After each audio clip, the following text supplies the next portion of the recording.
Oui, cette politique est bonne. Deschamps peut le dire. Deschamps peut. Ils veulent un responsable, il est devant vous, qu'ils viennent le chercher.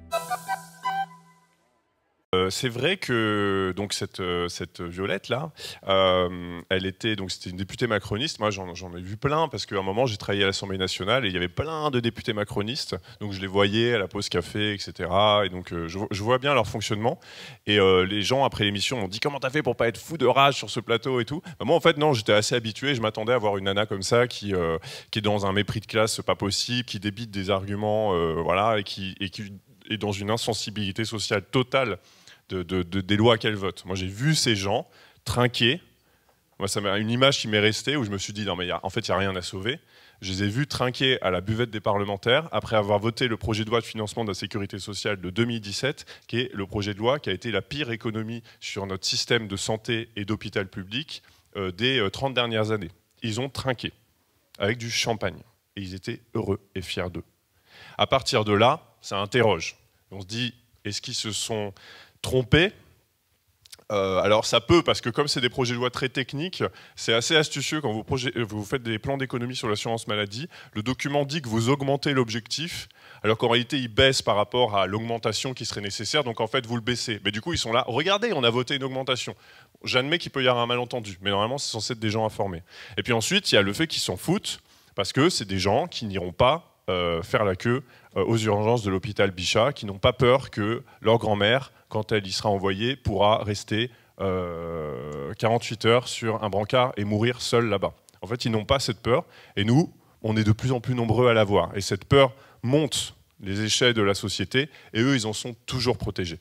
Et donc, à partir de ce moment-là, les lois qu'ils votent ne les concernent pas, d'où leur décomplexe à le faire.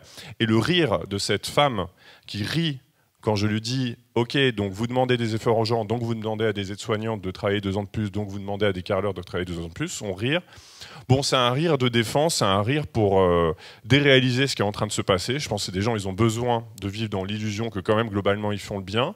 Et je pense qu'on a été souvent touchés, quand on est de gauche, par ce ridicule. Les gens de gauche sont ridiculisés souvent. Ils se font passer pour des rêveurs, pour des utopistes, des gens qui ne sont pas au courant des réalités, etc. Des enfants, voilà. Or, la vie est injuste, ma chère Aude, et c'est comme ça. Et c'est d'autant plus facile à dire quand on est ceux qui bénéficient de la vie injuste. Donc pour se protéger du rire, c'est aussi rire d'eux. Ce qu'on essaie de faire à Frustration, et ce que j'essaie de faire aussi dans le livre, c'est vraiment se foutre de leur gueule quand même, parce qu'eux le font beaucoup sur nous, et nous on est très premier degré, on est là, non mais c'est très, très grave et tout, alors c'est très, très grave, mais il faut aussi se moquer d'eux, il faut aussi se marrer, ce sont des gens vraiment ridicules, les milliardaires sont vraiment ridicules, moi je les trouve pathétiques, mais du coup un peu drôles, les éditorialistes qui leur cirent les pompes sont des gens les plus pathétiques de l'univers, l'ambiance sur un plateau télé, on en a fait une BD dans le numéro papier de Frustration, parce qu'il y a vraiment un truc complètement ridicule, genre c'est des gens tous les soirs ils sont sur des plateaux télé à défendre les riches, c'est ça leur vie. Bah, c'est un peu ridicule. Alors qu'ils sont même pas eux-mêmes des ultra riches. Donc c'est un peu pathétique. Donc retourner le rire contre eux, c'est une bonne technique, je dirais. Et puis ensuite, il y a le moment où ils arrêtent de rire. Et ça n'arrive pas si souvent, mais il y a une journée où c'est arrivé, je m'en souviens très bien, c'était le 8 décembre 2018. Une armée de gilets jaunes venus d'on ne sait où se déverser sur le 8e arrondissement, casser tout, retourner les Porsche, casser les boutiques de luxe, les gens applaudissaient devant des voitures en feu, etc. Et j'ai vu les passants du 8e arrondissement qui d'habitude sont tout souriants, tout bien, parce que tout va bien dans leur vie, bah, ils avaient disparu et puis là ils riaient plus du tout. Et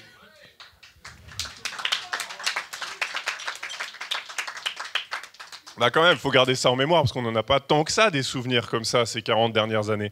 Et là, c'en est un.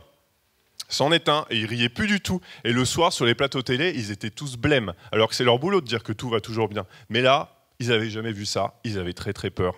Voilà. Et ils ressentaient la même peur que nous, on ressent quand on se demande si nos grands-mères vont aller à l'hôpital, sauf qu'eux, ils le ressentaient pour leur Porsche et leur boutique de luxe, mais on y est presque. Et donc, le meilleur moyen qu'ils arrêtent de rire, c'est donc de leur faire peur. Et ça, il faut un peu renouer avec ça. C'est pas mal.